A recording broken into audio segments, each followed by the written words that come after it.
Meanwhile, another dire situation in the besieged, war-torn city of Aleppo. Evacuations of civilians and opposition fighters in that Syrian city were suspended this morning after rebels opened fire on a convoy at one of the crossing points. Now, drone video showed buses lined up for evacuations yesterday. You see some of that footage here. Ambulances also waiting to receive the wounded. The number of people left, though, inside the city, still held by the rebels, particularly in its eastern quadrant, is not clear. We also don't know if or when the evacuations will begin anew. Washington Post reporter Louisa Loveluck is stationed in Beirut, Lebanon, and joins us now by phone. And Louisa, again, obviously as tenuous a situation as we've seen even there. What do we know about it at this hour? Well, as you say, it is difficult to tell as it is unfolding, but what we know is that we've seen another twist in what were expected to be the final stages of the battle for Aleppo.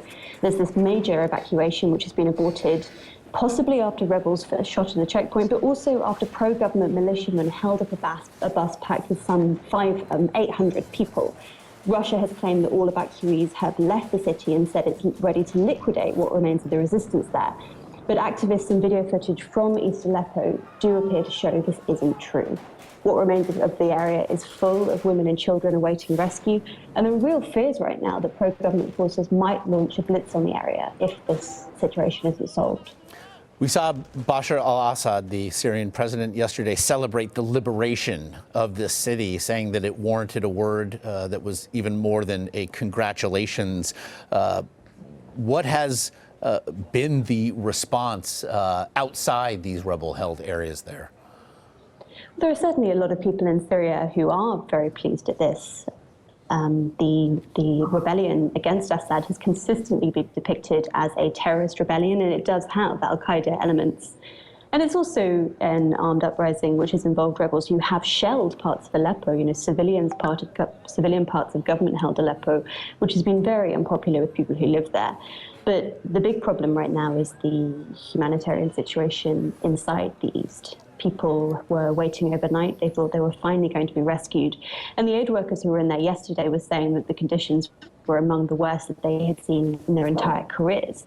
They're now stuck there without internet, some of them having burnt their possessions yesterday, fearing looters, in -degree temperatures this morning, and it's really not clear whether they'll be safe.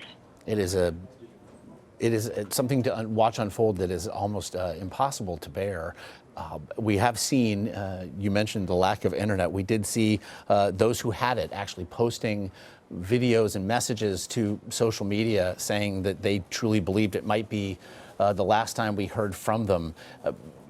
Is there a belief amongst those still trapped that there might be some sort of multinational response, perhaps one led by the United States? What is it perhaps that they hope for? I think that's something they ask for. I think it's also something that people there have come to realize a long time ago is not going to happen.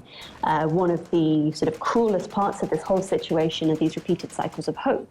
We keep seeing ceasefires in Aleppo where people finally come out of their houses, they get back to their normal life, and then the ceasefire smashes. And with this recent evacuation, which was guaranteed by Russia and Turkey, not by the United States, people finally came out and they realized that this was it for them. This was their last view of the city. And in fact, they're trapped there today, and it's an incredibly serious situation. And it is an awful thing to watch unfold, a humanitarian crisis by any measure, any metric. Washington Post reporter Louisa Loveluck there in Beirut. We very much appreciate the time and insight today.